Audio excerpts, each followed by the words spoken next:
भारत शुरू से ही नेपाल के साथ रिश्ते गर्मजोशी से भरे हुए चाहता है, दोस्ताना रवैया चाहता है, लेकिन कुछ ताकतें ऐसी हैं जो हमेशा से ही इन रिश्तों पर बुरी नज़र रखती हैं और वो चाहती हैं कि नेपाल और भारत के रिश्तों में कड़वाहट आ जाए।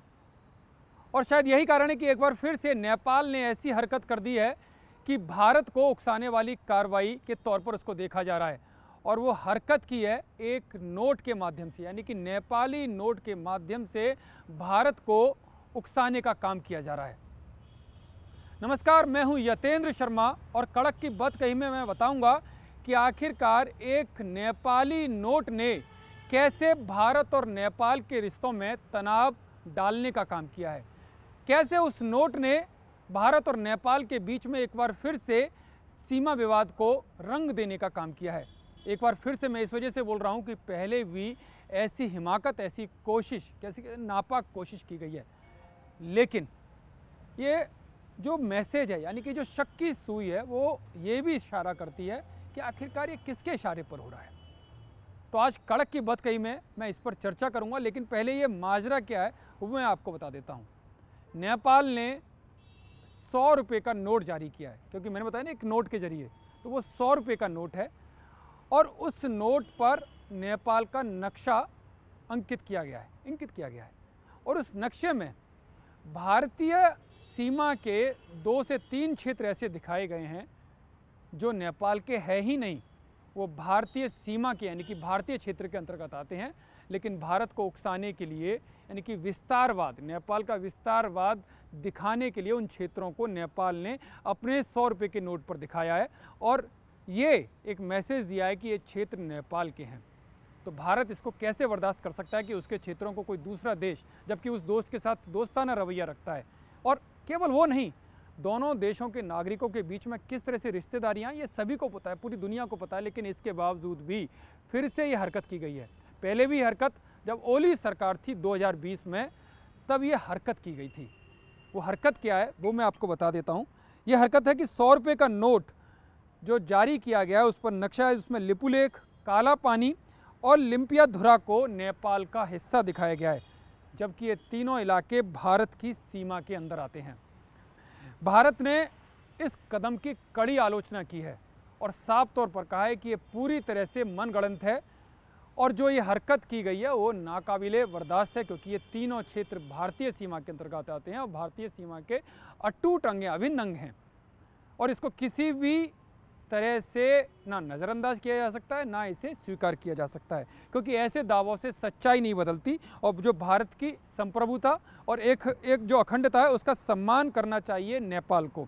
और ऐसे दावे द्विपक्षीय समझौते का उल्लंघन भी करते हैं, क्योंकि जो ये तीनों क्षेत्र हैं वो हर तरह से, कोई ऐतिहासिक तरीके से आप देखें तो ये भारतीय सीमा के अंतर्गत आते हैं और बार बार ऐसे दावे करने से सच्चाई को बदला नहीं जा सकता। ये भारत की तरफ से कहा गया है, पहले भी 2020 में कहा गया था जब इस तरह की हरकत की गई थी, और एक बार फिर से जब ये हरकत सामने आई है वो कहा गया है। क्योंकि जो बाकी के नोट हैं, चाहे वो 10 रुपये का हो, चाहे 20 रुपये का हो, 50 रुपये का हो या बड़ा नोट हो, और किसी में ये मैप नहीं है, केवल और केवल 100 रुपये के नोट में ये मैप दिखाया गया है, यानी कि जानबूझकर इसको उकसाने वाली कार्रवाई के तौर पर देखा जा रहा है। क्योंकि 1000 का भी नोट आप देखेंगे तो उसमें भी ये नक्शा नहीं है। और ये 2020 में जो मैंने कहा कि ओली सरकार ने एक फैसला किया था, उस फैसले को संसद से मंजूरी दिलाई गई थी, क्योंकि ओली सरकार का रवैया आपको पता है, ओली सरकार किस तरह से काम करती थी, किस देश के इशारे पर काम करती थी, ये पूरी दुनिया को पता है। और यह अभी फिर से माना जा रहा है, क्योंकि बोला गया है कि उस सरकारी फैसले के मुताबिक इसको संशोधित किया गया है। बड़ा हास्यास्पद लगता है कि जब ये भारतीय क्षेत्र के अंतर्गत आते हैं तो इसको आप कैसे अपनी संसद से पास करा सकते हो। तो क्या ये उकसावे वाली कार्रवाई के तौर पर ना देखा जाए?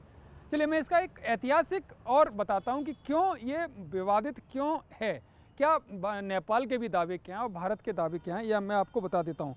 पहले इस नोट के बारे में, क्योंकि नोट से विवाद कैसे उत्पन्न हुआ।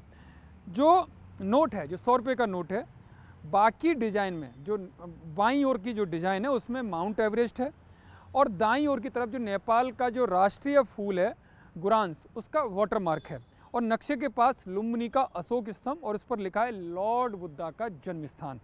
वहीं पीछे की तरफ एक सींग वाला, अगर पीछे के हिस्से को देखेंगे तो एक सींग वाला गैंडा है और इस पर जो नोट जारी करने की तारीख है वो 2081 BS बताई गई है। यानी कि जो नेपाल की जो गणना है उस हिसाब से 2081 BS, जो कि पिछले साल यानी कि 2024 के सापेक्ष है, उसके बराबर है। जैसे हमारे यहाँ जो भारतीय जनगणना, जो भारतीय गणना होती है पुराने, उसमें जो तिथि होती है, तिथि के हिसाब से ये नेपाल की वो है। क्योंकि ये 5 साल पहले का 2025 चल रही है, 2020 में ओली सरकार ने ये पहली बार ये विवादित नक्शा जारी किया था। उस समय भी भारत ने इसका विरोध किया था और कहा था कि इस तरह से सीमा क्षेत्र बदलकर विस्तारवाद की जो कोशिश है उसको मान्यता नहीं दी जा सकती। विस्तारवाद में क्यों कह रहा हूँ, इसका भी आप मान सकते हैं कि कौन देश, सबको पता है कि विस्तारवाद का समर्थन कौन करता है, ये सभी को पता है। यानी कि उस देश की तरफ सीधा सीधा इशारा है कि कहीं एक बार फिर से नेपाल की जो मौजूदा सरकार है वो उसी देश के इशारे पर तो नहीं चल रही जिस पर ओली सरकार चलती थी। और इसके अलावा जो 3 क्षेत्र हैं, दोनों देशों की आप अगर सीमा देखेंगे, इन जो तीनों क्षेत्रों का विवाद है वो अब मैं आपको बताता हूँ। करीब करीब 1850 किलोमीटर की सीमा दोनों देश साझा करते हैं और ये भारत के 5 राज्यों जिसमें सिक्किम, पश्चिम बंगाल, बिहार, उत्तर प्रदेश और उत्तराखंड से होकर ये सीमा गुजरती है। भारत, नेपाल और चीन सीमा से लगी हुई हिमालय की नदियों से मिलकर एक घाटी बनी है जो नेपाल और भारत में जो बहने वाली काली या महाकाली नदी का उद्गम माना जाता है। इस इलाके को काला पानी भी कहते हैं। जो स्थानीय स्तर पर जो स्थानीय बोली है उसमें इसको काला पानी के नाम से जाना जाता है। यहीं पर लिपुलेख दर्रा है और यहीं से उत्तर पश्चिम की दूरी पर एक और दर्रा है जिसे लिपियाधुरा कहते हैं, लिपियाधुरा। अंग्रेजों और नेपाल के गोरखा राजा के बीच में 1816 में सुगौली समझौते में काली नदी के जरिए भारत और नेपाल के बीच में सीमा बंटवारा हुआ था, उसमें सीमा तय की गई थी और इस समझौते के तहत काली नदी के पश्चिमी क्षेत्र को भारत का इलाका माना गया, जबकि नदी के पूर्वी इलाका, जो पूर्वी साइड में जो इलाका पड़ता था उसे नेपाल का हिस्सा माना गया।